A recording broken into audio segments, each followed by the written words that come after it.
Hello friend, स्वागत है आपका उत्तराखंड ऑनलाइन एजुकेशन हब में। आई होप आप सभी ठीक होंगे। तो जैसे कि आपको पता है गाइज, एग्ज़ाम डेट यूकेपीएससी ने आपके बता दिए हैं, रिवील कर दिए हैं कि कब कब आपके एग्ज़ाम होंगे। तो इसी के रिगार्डिंग एमसीक्यू वाइज गाइज हम अपने चैप्टर्स को कंप्लीट करेंगे।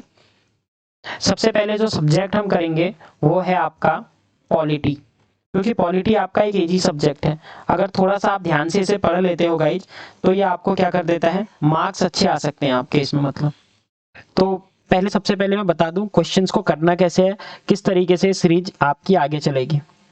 ये आपकी सब्जेक्ट वाइज सीरीज है गाइज। सबसे पहली बात तो अब सब्जेक्ट वाइज का मीनिंग क्या है। सबसे पहले हम पॉलिटी को कवर अप करेंगे, उसके बाद हम जियोग्राफी कवर अप करेंगे, उसके बाद हम कवर अप करेंगे हिस्ट्री को।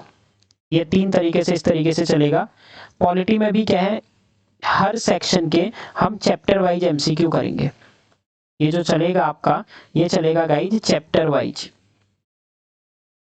अब चैप्टर वाइज में क्या हो जाएगा, अगर आपने जस्ट थ्योरी पढ़ ली, वैसे ऐप में सारी की सारी थ्योरी मैंने डाल दी है, पॉलिटी की पूरी, हिस्ट्री की पूरी डाल दी है, तो उससे आपको थ्योरी वहां से रिवाइज करनी है। और उसके बाद जस्ट आपको ऐप के अंदर ही, ये देखिए ऐप में ही आपको ये पीडीएफ टेस्ट फॉर्म में मिल जाएगी। वहां पर आप टेस्ट दे सकते हो कि आपको कितना आता है कितना नहीं आता।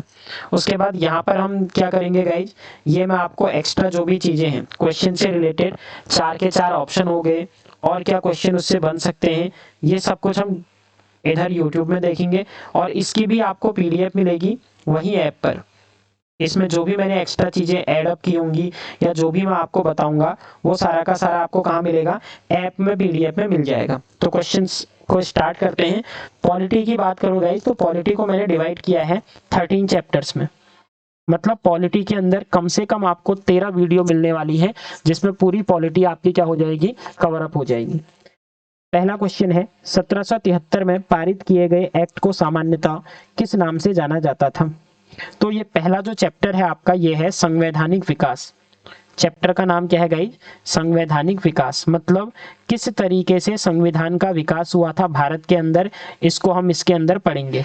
अब इसमें भी आएगा क्या, 1773 के एक्ट से लेकर के 1946 में, जब तक कैबिनेट मिशन नहीं आ जाता, तब तक अंग्रेजों ने क्या क्या चीजें की, कैसे कैसे परिवर्तन किए नियमों में, वो सारा हम कवर अप करेंगे इसके अंदर। तो सबसे पहली बार भारत में अगर पूछा जाए लिखित संविधान की शुरुआत कहाँ से हुई, तो वो हुई थी 1773 के एक्ट से, और इसे बोला गया था रेगुलेटिंग एक्ट।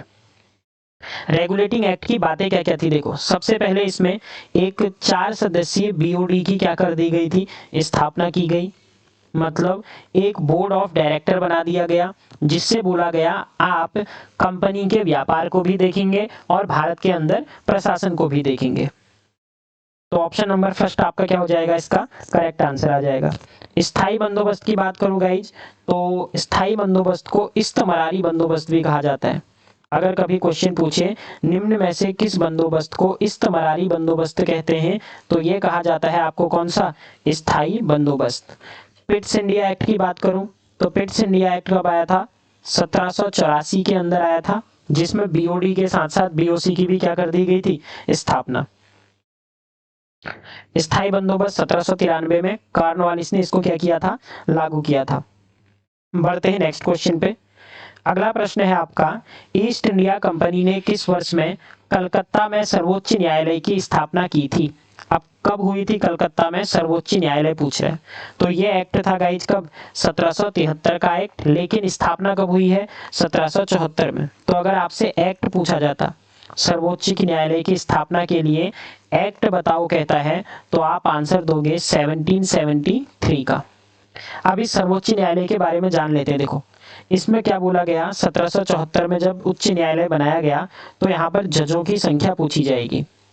तो यहाँ पर जो जज बनाए गए थे वो कुल कितने जज थे, 4, जिनमें एक जो होता था वो मुख्य जज होता था और दूसरे होते थे आपके अन्य। तो कुल जजों की संख्या 4, मुख्य जज एक का नाम आपको पता है कौन, एलिजा इम्फे। एलिजा इम्फे जो थे, इनको क्या बनाया गया था, मुख्य जज बनाया गया था। जबकि बात करें अन्य कितने जज थे, तो अन्य में याद रखना है आपको एक नेम, HCL, हाइड। H का मतलब क्या हो गया, हाइड। C से हो गया चैम्बर्स, और एल से हो गया लिमिस्टर। कौन था गाइज? लिमिस्टर। तो ये 3 जज थे, वो अन्य जज थे, और एक मुख्य जज कौन था? एलिजा इम्फे। बढ़ते हैं अगले क्वेश्चन पर। अगला प्रश्न है, ईस्ट इंडिया कंपनी ने किस वर्ष में, सेम क्वेश्चन है, नेक्स्ट है 5वां क्वेश्चन, निम्न में से कौन सा एक्ट भारत में ब्रिटिश संवैधानिक प्रयोगों में सबसे अल्पकालिक सिद्ध हुआ? अब अल्पकालिक का मतलब क्या है, सबसे पहले इस शब्द को समझना पड़ेगा। ये कहना चाह रहा है जैसे 1773 का एक्ट आया, 1773 के एक्ट के बाद अगला एक्ट लाना पड़ा था गाइज 1781 में, जिसको बोला गया था एक्ट ऑफ सेटलमेंट। मतलब 73 के एक्ट में जो कमियां थी उन कमियों को दूर करने के लिए एक एक्ट आया जिसे बोला गया एक्ट ऑफ सेटलमेंट। तो 73 के बाद जस्ट 8 साल के बाद ये एक्ट लाना पड़ा ना, तो 1773 का एक्ट कितने सालों तक प्रभावी रहा? 8 सालों तक। तो ऐसे ही इसमें पूछना चाह रहा है। पहला है government of India act 1919, Chelmsford अधिनियम की बात चल रही है। इसके बाद अगला अधिनियम आया था 1935 में। तो ये कितने साल तक प्रभावी रहेगा? ये रहेगा लगभग आपके 16 साल तक। और 1919 के एक्ट में ही पहली बार महिलाओं को वोट देने का क्या दिया गया था? अधिकार दिया गया था। अगला 1813 का एक्ट आया जिसमें कंपनी का एकाधिकार खत्म कर दिया गया, और उसके बाद 1833 का एक्ट आया, मतलब ये 20 साल चलेगा आपका। 84 के बाद बात करें गाइस, तो 84 के बाद एक्ट आया था 1793 में, मतलब 9 साल के बाद। 1935 के बाद तो जब तक संविधान नहीं बनेगा तब तक 1935 का रहेगा। तो सबसे कम समय तक कौन सा एक्ट रहा था? पिट्स इंडिया एक्ट रहा। ऑप्शन नंबर 3 आपका क्या हो जाएगा? करेक्ट आंसर हो जाएगा। अगला है, निम्न में से कौन सा नियंत्रण बोर्ड के सदस्यों तथा कर्मचारियों के वेतन भारतीय राजस्व से देने की व्यवस्था किस एक्ट में की गई? देखो वेतन की बात चल रही है। 1784 के अंदर 1784 में एक एक्ट आया जिसे बोला जाता है कौन सा एक्ट? Pitt's India act. कौन सा एक्ट था गाइज? ये पिट्स इंडिया एक्ट था। इस एक्ट में क्या बोला गया? 2 अलग अलग बॉडीज बना दी गई, एक को बोला गया बीओडी और एक को बोला गया BOC, board of controller. Controller मतलब नियंत्रक, और ये दूसरा था board of director. Board of director का काम था वो व्यापार पर नियंत्रण रखे, और बीओसी का काम था वो क्या देखेगा? प्रशासन को देखेगा। मतलब 2 अलग अलग इकाइयां बना दी गई, प्रशासन के लिए अलग और व्यापार के लिए अलग। अब इसमें जब 1784 में ये एक्ट बनाया गया तो उसमें बोला गया इनकी जो सैलरी होगी, ये सैलरी कौन देगा? ब्रिटेन देगा, यानी कि इंग्लैंड देगा। लेकिन 1793 का एक्ट आएगा और उसमें बोल दिया जाएगा अब बीओडी और बीओसी को सैलरी कौन दे देगा? आपका इंडिया देगी। तो ऑप्शन नंबर 4 आपका क्या हो जाएगा? Correct answer. अगला प्रश्न है गाइज, नियंत्रण बोर्ड के सदस्यों तथा कर्मचारियों के वेतन भारतीय राजस्व में से देने की व्यवस्था। तो ये सेम क्वेश्चन है, 1793 आपका क्या हो जाएगा? करेक्ट आंसर हो जाएगा। अगला प्रश्न है, किस एक्ट के द्वारा कंपनी ने भारत के साथ व्यापार करने के एकाधिकार को छीन लिया गया? तो 1813 का एक्ट जो आया था इसमें बोला गया अब केवल ईस्ट इंडिया कंपनी ही भारत से व्यापार नहीं करेगी, यूरोप की अन्य कंपनियां भी क्या करेंगी? आपका भारत के साथ व्यापार कर सकती हैं, लेकिन एकाधिकार अभी भी बना रहेगा किसके साथ? चीन के साथ व्यापार के साथ, और कॉफी और अफीम जो थी ये जो व्यापार करेंगे इसके साथ अभी भी एकाधिकार किसका रहेगा? ईस्ट इंडिया कंपनी का। पूर्ण रूप से एकाधिकार समाप्त पूछेगा। अगर पूर्ण एकाधिकार कब समाप्त हुआ पूछता है, तो पूर्ण एकाधिकार समाप्त हुआ था गाइज आपका कब? 1833 के एक्ट में। तो दोनों अलग अलग क्वेश्चन है, आपको समझने पड़ेंगे। केवल इतना बोला गया है एकाधिकार के बारे में बात कर रहा है 1813, पूर्ण एकाधिकार व्यापार पर 1833। अगला है,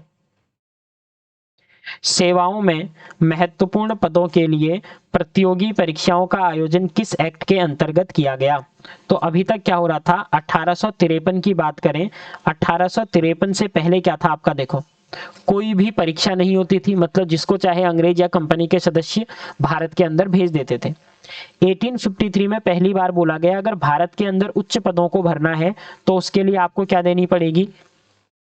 परीक्षा देनी पड़ेगी। और इंग्लैंड में सबसे पहले इसकी क्या करवाई गई, परीक्षा करवाई गई। फिर जाना तो भारत के अंदर है भैया, तो भारत के अंदर पूछे भारत में पहली बार कब हुई थी, इंडिया के अंदर पहली बार परीक्षा के बारे में बात करेगा तो इंडिया में पहली बार परीक्षा हुई है 1822 के अंदर, और ये हुई है इलाहाबाद में। तो ये भी आपको याद रखना है कब और किसने, ठीक है। पहली बार 1853 में इंग्लैंड में, भारत में पहली बार हुई है 1822 नहीं 1922 में।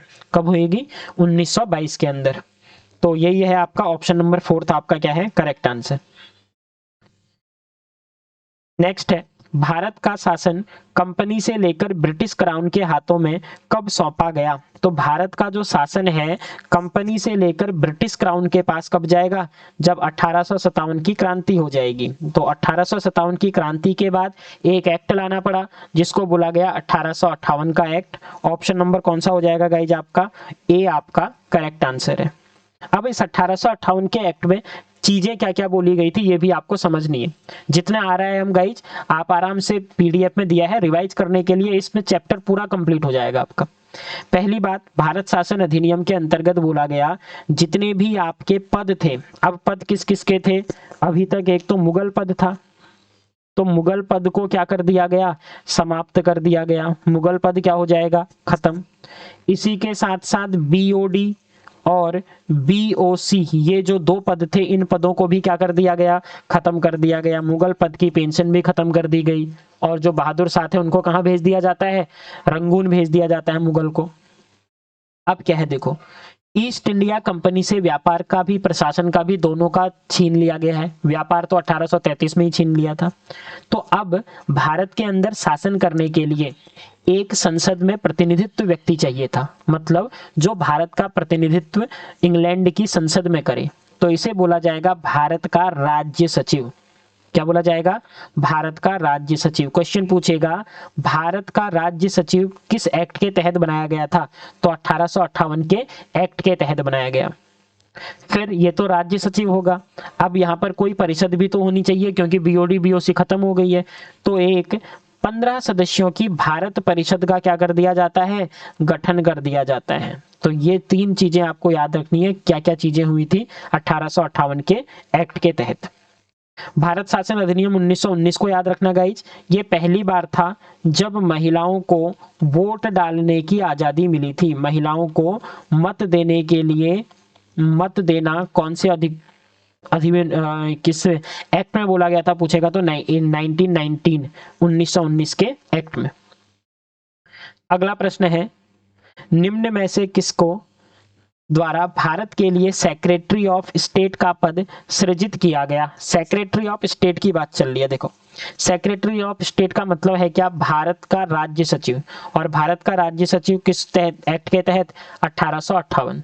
क्वेश्चन पूछे अगर फर्स्ट राज्य सचिव बताओ, पहले राज्य सचिव किसको बनाया गया था, तो आप अपना आंसर दे दोगे। भारत का पहला जो राज्य सचिव था वो था लॉर्ड स्टैनले। कौन हो जाएगा गाइज, लॉर्ड स्टैनले। तो ये भी आपको क्या करना है, याद रखना है। चलिए बढ़ते हैं अगले क्वेश्चन पर। अगला है, भारत सरकार अधिनियम 1858 के संबंध में निम्न में से कौन से कथनों में से कौन से कथन सही हैं, आपको बताना है। पहला बोल रहा है ब्रिटिश राज ने ईस्ट इंडिया कंपनी से भारत पर संप्रभुता ग्रहण की थी। ब्रिटिश संसद ने भारत के शासन के लिए पहला कानून ब्रिटिश राज के प्रत्यक्ष शासन के अधीन ही अधिनियमित किया था। यह अधिनियम देश के प्रशासन में बिना किसी लोकप्रिय सहभागिता वाले निरंकुश साम्राज्यिक नियंत्रण के सिद्धांत पर अधिशासित था। देखो पहली चीज क्या बोलना चाह रहा है, ब्रिटिश राज्य ने या ब्रिटिश राज ने ईस्ट इंडिया कंपनी से भारत पर संप्रभुता ग्रहण की, मतलब भारत के अंदर वो क्या कर रहे थे, शासन कर रहे थे, ये कहना चाह रहा है। तो पहला वाला ऑप्शन तो आपका क्या है, बिल्कुल सही है। सेकंड ऑप्शन की बात करूं गाइस, तो सेकंड में क्या बोल रहा है, ब्रिटिश संसद ने भारत के शासन के लिए पहला कानून ब्रिटिश राज्य के लिए अधिनियमित किया। तो इसके अंदर क्या हो जाएगा आपका, सही है, ये भी सही है। तीसरा, अधिनियम देश के प्रशासन में बिना किसी लोकप्रिय सहभागिता वाले निरंकुश साम्राज्यिक नियंत्रण के सिद्धांत पर अधिशासित था, ये भी सही है। ऑप्शन नंबर सी 1, 2 एंड 3 क्या है आपका करेक्ट है। अब आ जाते हैं अगले वाले में 15 में। भारतीय प्रतिनिधियों को कानून निर्माण करने की प्रक्रिया में पहली बार कब शामिल किया गया था? मतलब कानून बनाने की प्रक्रिया में सबसे पहली बार कब शामिल करेंगे? तो ये एक्ट हो जाएगा आपका 1861 का एक्ट। अब 1861 के एक्ट में कहा क्या क्या गया था? देखो 1861 का इंपॉर्टेंट कानून क्यों है? क्योंकि इसी कानून को जाना जाता है उच्च न्यायालय अधिनियम से। अगर पूछे उच्च न्यायालय अधिनियम किसको कहा जाता है या किसे जाना जाता है, तो आपका आंसर क्या हो जाएगा? 1861 वाला। क्यों? क्योंकि यहां पर आपका हाई कोर्ट की स्थापना, उच्च न्यायालय की स्थापना कर दी गई थी। कहां कहां पर की गई थी गाइज? ये एक तो इलाहाबाद में, हालांकि इलाहाबाद जो हाई कोर्ट बना है वो बाद में बनेगा, इलाहाबाद में की गई थी आपकी 1866 में। लेकिन 1862 में ही दो अन्य जगह पर हाई कोर्ट बना दिए गए, और ये हाई कोर्ट थे आपके, एक तो कलकत्ता वाला, ठीक है, और दूसरा कौन सा वाला था? मद्रास वाला। तो कलकत्ता और मद्रास हाई कोर्ट 1866 और इलाहाबाद हाई कोर्ट 1866 में। 1862 हो गए, 62 में कलकत्ता और मद्रास, और 1866 में कौन सा वाला? इलाहाबाद को स्थापित कर दिया गया। फिर दूसरा क्या हुआ? देखो 1861 के अधिनियम में ही जो भारत परिषद होती थी, जो अभी मैंने आपको बताया 1858 वाला था, इस परिषद में जिसे बोला गया वॉइसरॉय की परिषद, वॉइसरॉय की परिषद के अंदर पहली बार भारत के 3 लोगों को क्या किया गया? सम्मिलित किया गया। और ये 3 लोग थे कौन कौन से अगर पूछा जाए, तो एक तो बनारस के राजा थे, एक आपके पटियाला के राजा थे, एक बनारस के हो जाएंगे, एक पटियाला के राजा, और तीसरे व्यक्ति थे आपके कौन? सर दिनकर राव। तीसरे व्यक्ति कौन थे? सर दिनकर राव। इन 3 लोगों को भारत के जो वायसराय होता था उसकी परिषद के अंदर क्या कर लिया गया? सम्मिलित कर लिया गया। लेकिन अभी भी इन्हें प्रश्न पूछने का अधिकार नहीं था, मतलब ये केवल सम्मिलित किए गए थे। तो ऑप्शन नंबर ए क्या हो जाएगा आपका करेक्ट आंसर। अगला है, गवर्नर जनरल को अध्यादेश जारी करने का अधिकार किस अधिनियम के तहत प्राप्त हुआ था? तो किस अधिनियम के तहत प्राप्त हुआ? चौथे वाले में, 1861 वाले में ही बोल दिया कि जो अध्यादेश है वो कौन ला सकता है? आपका वायसराय ला सकता है, लेकिन 6 महीने तक। कितने तक होता था? 6 मंथ तक केवल अप्लाई होता था। जैसे अभी है ना, राष्ट्रपति की बात करें तो राष्ट्रपति जो है वो अधिनियम अध्यादेश ला सकता है कौन से आर्टिकल के तहत? 1, 2 और 3, 123।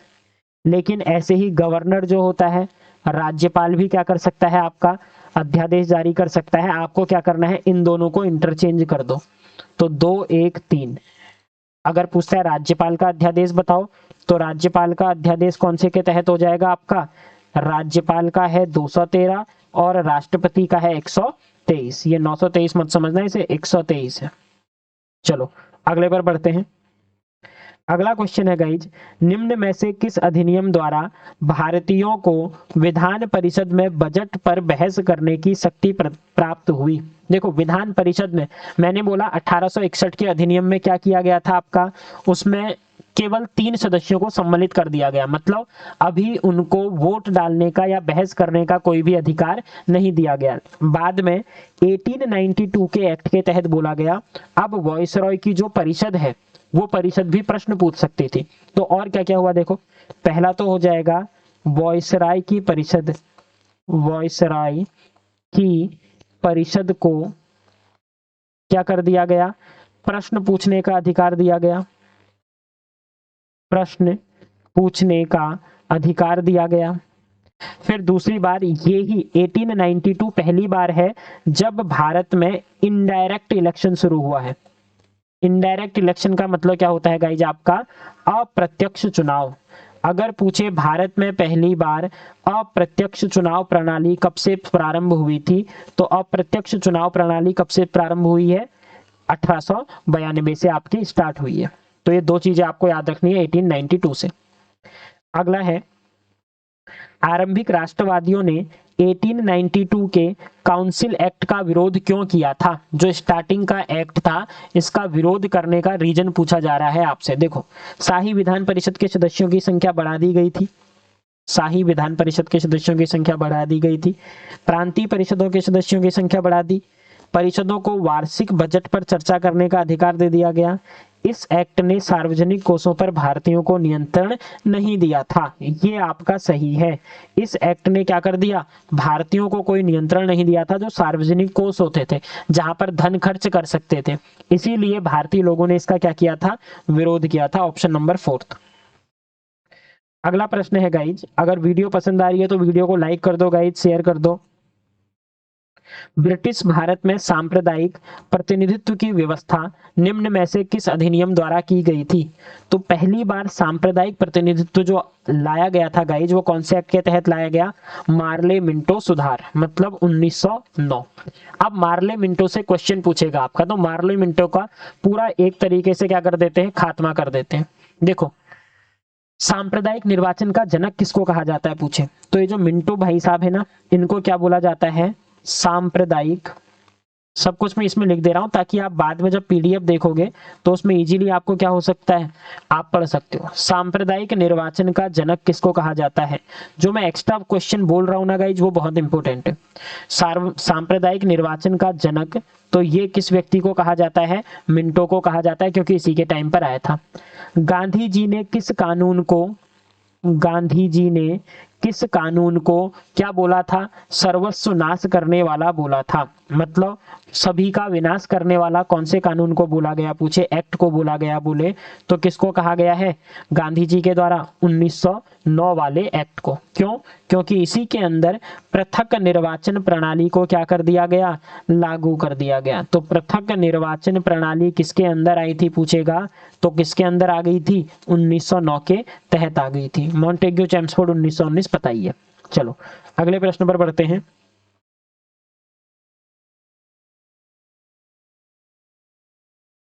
नेक्स्ट है गाइज आपका, मॉन्टेग्यू चेम्सफोर्ड सुधार किस अधिनियम से संबंधित है? तो मॉन्टेग्यू चेम्सफोर्ड अधिनियम कब से है आपका? 1919 से। अच्छा, पहले को हमने मार्ले मिंटो बोला, इसको 1919 वाले को हमने क्या बोल दिया गाइज? Chelmsford, Montagu Chelmsford. क्यों? क्योंकि मॉन्टेग्यू इस समय राज्य सचिव थे। मॉन्टेग्यू इस समय भारत का क्या था? राज्य सचिव था। जबकि ये जो चेम्सफोर्ड था, चेम्सफोर्ड इस समय क्या था? वायसराय था। तो इन दोनों के टाइम पर ये एक्ट आया, इसीलिए हमने इसे क्या बोल दिया? मॉन्टेग्यू चेम्सफोर्ड अधिनियम बोल दिया गया। फिर दूसरी क्या है, देखो अब कर लेते हैं 1919 का खात्मा। 1919 की पहली बात क्या थी? तो सबसे पहले यहीं पर 1919 के बाद ही 1923 24 के अंदर एक आयोग बनाया जाएगा, जिसको बोला जाएगा ली आयोग। और इसी ली आयोग की सिफारिश पर किसका गठन किया जाएगा? 1926 में यूपीएससी का क्या किया गया? गठन किया गया। तो यूपीएससी कब बना था पूछे, तो यूपीएससी कब बना था? 1926 में। अधिनियम पूछेगा तो 1919 का। इसी 1919 में महिलाओं को क्या डालने का अधिकार मिल गया? महिलाओं को मत देने का अधिकार किसमें मिला पूछे, तो महिलाओं को मत देने का अधिकार ये किसके अंदर आया है? 1919 के तहत आया है। फिर अगले क्वेश्चन की बात करें गाइज, और 1919 में क्या हुआ था? प्रांतों में द्वैध शासन लगाया गया, ड्यूअल गवर्नमेंट। अगर पूछे प्रांतों में द्वैध शासन किसमें आया था, तो आया तो था 1919 के एक्ट में, लेकिन खत्म कब हुआ पूछे, तो 1935 में इसको क्या कर दिया गया? खत्म कर दिया गया। तो ये चीजें थी हमारी इससे। अगला प्रश्न है, निम्न में से कौन सा एक्ट द्विसदनीय विधायिका लाया? तो द्विसदनीय विधायिका वही है, ड्यूअल गवर्नमेंट, द्वैध शासन। कौन से के तहत आया है? 1919 के तहत आया है। अगला है, भारत सरकार अधिनियम 1919 के बारे में निम्नलिखित में से कौन सा एक कथन सही नहीं है? इसने सांप्रदायिक प्रतिनिधित्व की प्रथा को आगे बढ़ाया, ठीक है। अगला क्या बोल रहा है आपका? इसने केंद्रीय कार्यपालिका के विधानमंडल के प्रति उत्तरदायी बनाया। इसे मॉन्टेग्यू चेम्सफोर्ड अधिनियम भी कहा जाता है। इसने केंद्र और प्रांतों के उत्तरदायित्व को स्पष्ट पृथक करते हुए संघवाद का मार्ग प्रशस्त किया। तो क्या संघवाद 1919 में आया था? जी नहीं, संघवाद की बात की जाएगी 1935 के एक्ट के तहत। तो ऑप्शन नंबर 4 इसका गलत है, बाकी सारे के सारे सही है। अगला है, भारत में महिलाओं को मत देने का अधिकार प्रथम बार किस अधिनियम द्वारा लाया गया? तो मत देने का अधिकार 1919। इसी को क्या बोला जाता है? चैम्सफोर्ड अधिनियम बोला जाता है। मॉन्टेग्यू चैम्सफोर्ड अधिनियम, ये भी याद रखना है आपको। अगला है, केंद्रीय लोक सेवा आयोग का गठन किस अधिनियम के तहत हुआ? केंद्रीय लोक सेवा मींस यूपीएससी, ठीक है, कौन सा है? यूपीएससी। 315 से 323 आर्टिकल तक यूपीएससी का आपके गठन के बारे में बात की गई है। तो केंद्रीय लोक सेवा आयोग 1919। दो चीजें मैंने बताई हैं आपको, 1923 से 24 कौन सा आयोग? ली आयोग का क्या किया गया था? गठन किया गया था। और दूसरी चीज आपको याद रखनी है गाइज, क्या? 1926 के अंदर किसका गठन हुआ? यूपीएससी का क्या किया गया? गठन। आप मुझे कमेंट करके बताओगे सबसे पहले यूपीएससी के सदस्य कौन थे, ठीक है, मतलब हेड कौन थे यूपीएससी के, और वर्तमान में कौन है, दोनों आंसर। अगला प्रश्न है, केंद्रीय विधानसभा में कौन सा निर्वाचन भारत शासन अधिनियम 1919 के तहत हुआ था? तो देख लेते हैं 4 के 4 ऑप्शन। केंद्रीय विधानसभा में 1926, 1937 और 1945। तो देखो 1926 भी होगा। 1937 के बाद के लिए तो आपका एक्ट आ गया था ना, और उस एक्ट का नाम क्या था आपका? 1935। और 1945 की बात करूं तो ये एक्ट भी 1919 के तहत ही हुआ था। तो केंद्रीय विधानसभा के बारे में पहला भी सही है और तीसरा भी सही है। तो आंसर क्या हो जाएगा आपका इस क्वेश्चन का? सी ऑप्शन, पहला और तीसरा। अगला है, संघीय प्रणाली का पहला प्रयास भारत सरकार अधिनियम द्वारा किया गया था। तो संघवाद की बात संघीय प्रणाली कौन से एक्ट के तहत आती है? 1935। अब जल्दी से एक बार 1935 के एक्ट को समझ लेते हैं। 1935 के एक्ट में कहा क्या क्या गया था? पहली बात क्या है? भारतीय जनता को खुश करने के लिए आया था। कौन सा अधिनियम भारतीय जनता को खुश करने के लिए आया था पूछे तो कौन सा आया था? 1935 का एक्ट आया था। अगला, इसी आयोग पर या 1935 के अंदर ही बोला गया 1 अप्रैल 1935 को स्थापना कर दी जाएगी। कमेंट बता दो जल्दी से कमेंट करके कौन था? कौन सा कमीशन था? Hilton commission. हिल्टन आयोग की सिफारिश पर आरबीआई का क्या कर दिया जाएगा? गठन कर दिया जाएगा। तो ये भी 1935 का एक्ट है। दिल्ली के अंदर एक केंद्रीय न्यायालय की बात की गई। तो दिल्ली में सुप्रीम कोर्ट की स्थापना भी कौन से एक्ट के तहत हुई है? 1935 के एक्ट के तहत हुई है। फिर बर्मा जो कंट्री है जिसे अभी आप म्यांमार कहते हो, बर्मा को भारत से अलग कर दिया जाएगा और भारत में किसकी बात कर दी जाएगी? संघवाद की बात कर दी जाएगी। मतलब भारतीय संघ की क्या कर दी गई? स्थापना। तो भारतीय संघ की स्थापना पूछेगा तो 1935 का एक्ट था। ये सब चीजें आपको याद रखनी है। चलो नेक्स्ट पर बढ़ते हैं। अगला है, 1935 के अधिनियम द्वारा स्थापित संघ में अवशेष शक्तियां किसको दी गई थी? तो 1935 में संघीय विधानपालिका को, प्रांत को, गवर्नर जनरल को या प्रांतीय गवर्नर को। अभी भी गाइड जो सर्वे सर्वा था भारत का वो किसको रखा गया था? गवर्नर जनरल को ही रखा गया था। तो तीसरा ऑप्शन। नेक्स्ट है, निम्न में से किस अधिनियम द्वारा संवैधानिक निरंकुशता का सिद्धांत प्रवृत्त किया गया था? तो संवैधानिक निरंकुशता किसके अंदर आया था? देखो बना तो रहे थे संविधान लेकिन अभी भी बोल रहे थे गवर्नर जनरल की ही बात उपज होगी। तो 1935 का एक्ट, यहीं पर राज्यों से द्वैध शासन समाप्त और केंद्र में द्वैध शासन की बात कर दी जाएगी। नेक्स्ट है, निम्न में से किस अधिनियम द्वारा भारत में प्रांतों को स्वायत्तता प्रदान की गई? मतलब प्रांत को फ्री कर दिया गया, भैया वो चाहे तो द्वैध शासन रख सकते हैं और अगर वो ना चाहे तो द्वैध शासन ना रखे। तो आंसर क्या हो जाएगा 29 का आपका? सी ऑप्शन, 1935 का एक्ट। अगला है, भारतीय संविधान में आपात उपबंध से लिए गए हैं। तो हमारे भारतीय संविधान के अंदर इमरजेंसी वाली जो बात चल रही है, देखो आयरलैंड वाला है वो तो आपको पता ही है। आपात उपबंध कहां से लिए गए हैं? आयरलैंड से। नहीं, आपातकाल आयरलैंड से नीति निर्देशक तत्व लिए गए हैं। तो आपका आंसर क्या हो जाएगा इसका? बी। एक आपात उपबंध जर्मनी भी है लेकिन जर्मनी ऑप्शन में नहीं है। ठीक है। आपातकालीन शक्तियां जर्मनी से, आपात उपबंध बोल रहा है तो वो अधिनियम 1935 के। आयरलैंड से क्या लिया है, डीपीएसपी नीति निर्देशक तत्व। नेक्स्ट, 1935 का गवर्नमेंट ऑफ इंडिया एक्ट क्यों महत्वपूर्ण है? क्यों महत्वपूर्ण है? यह भारतीय संविधान का प्रमुख स्रोत है, सही बात है। इसके द्वारा भारत को स्वतंत्रता मिली नहीं, 1947 का अधिनियम आएगा। इसमें भारत का विभाजन उल्लेखित है, यह भी गलत है। इसके द्वारा रियासतें समाप्त हो गई, तो 1935। क्वेश्चन नंबर 31 का ए ऑप्शन क्या हो जाएगा आपका करेक्ट आंसर है। अगला प्रश्न है, किस अधिनियम की प्रमुख विशेषता प्रांतीय स्वायत्तता थी? मतलब प्रांतों को फ्री बॉडी बना दिया गया। अभी मैंने आपको बताया 1935, लेकिन प्रांतों में द्वैध शासन लगा कब था पूछेगा, तो प्रांतों में द्वैध शासन आया कब है आपका, 1919 के अंदर आया है। अगला प्रश्न है, भारत शासन अधिनियम 1935 द्वारा स्थापित संघ अवशिष्ट शक्तियां किसे दी गई थी? तो सेम क्वेश्चन है, गवर्नर जनरल को दी गई थी। ऑप्शन नंबर 2 आपका क्या हो जाएगा गाइज, करेक्ट आंसर हो जाएगा। नेक्स्ट है, भारत के संविधान में केंद्र और राज्यों के बीच किया गया शक्तियों का विभाजन इनमें से किसमें उल्लेखित है? तो 1935 के अंदर। ऑप्शन नंबर 3, केंद्र की अलग विषय बता दिए गए, राज्य के अलग। एक संघीय व्यवस्था और केंद्र में द्वैध शासन, ये भी सेम क्वेश्चन है 1935। ये सब प्रीवियस ईयर के क्वेश्चन है गाइज आपके, या किसी पीसीएस में पूछे गए हैं, या यूपीएससी के हैं, या यूपी पीसीएस के, सारे प्रीवियस ईयर क्वेश्चन है।